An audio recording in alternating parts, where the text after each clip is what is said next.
Hey girls, it's Monday! Yep, that's right, I'm actually here on a Monday. Aren't you proud? Stella, way to catch up like a pro. Good job.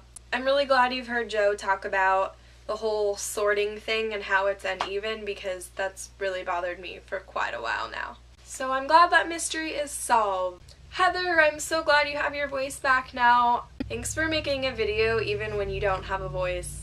You're awesome. I did have some trouble reading some of the pages too, but I read your comments that explained it, so I am all clear on everything you said now. I agree with you, Lockhart is super obnoxious. I always kind of forget just how annoying he is until I reread it. I know he's annoying, but then you read it and I honestly want to kick him in the face. Sometimes I feel like he's worse than Voldemort. That's probably an exaggeration, but I don't care. It's interesting that you should mention Ron's fear of spiders. I don't know if you guys know this, but Ron is my favorite Harry Potter character, and it might be because we share our fear of spiders. I really hate spiders, even when they're not giant like Aragog's family.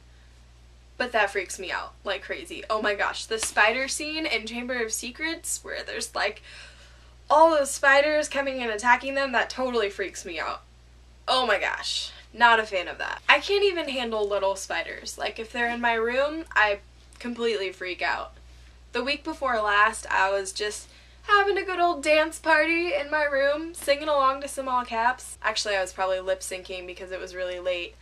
But all of a sudden, I see this black dot on my ceiling and I had my contacts out and I could tell it was a spider, but then I put my glasses on and I saw it very clearly and it was disgusting and I started spazzing out. I sprayed it with hairspray. It fell down, like went to the side crack next to my bed and I lost it, and so I freaked out and didn't come back in my room for the rest of the night. I ended up watching Star Wars until 4 a.m. and then went to sleep on the couch. That's how much I don't like spiders.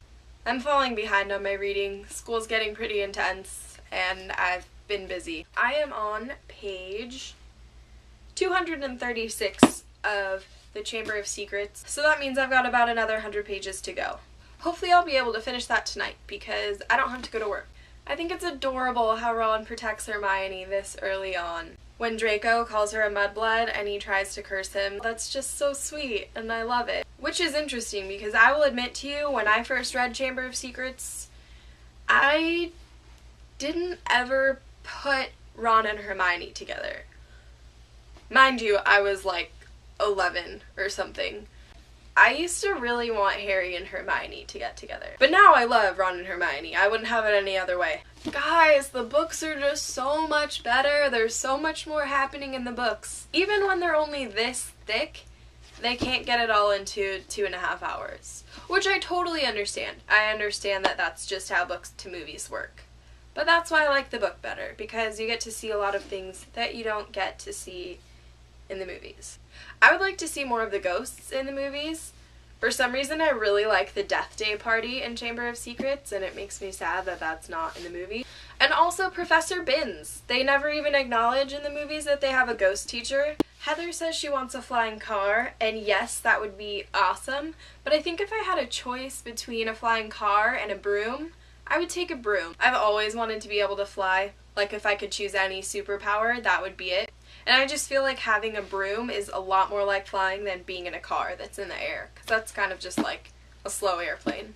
I mean, it'd be cool because you could like drive it yourself and it's a lot more convenient than an airplane, but I'd rather have a broom. Although that might be really cold. Is there something that prevents them from getting cold? Like, is there a spell that they could just cast to keep their body temperate? That's a ridiculous question, I know, but I'm crazy. Stella, I'll see you on Wednesday.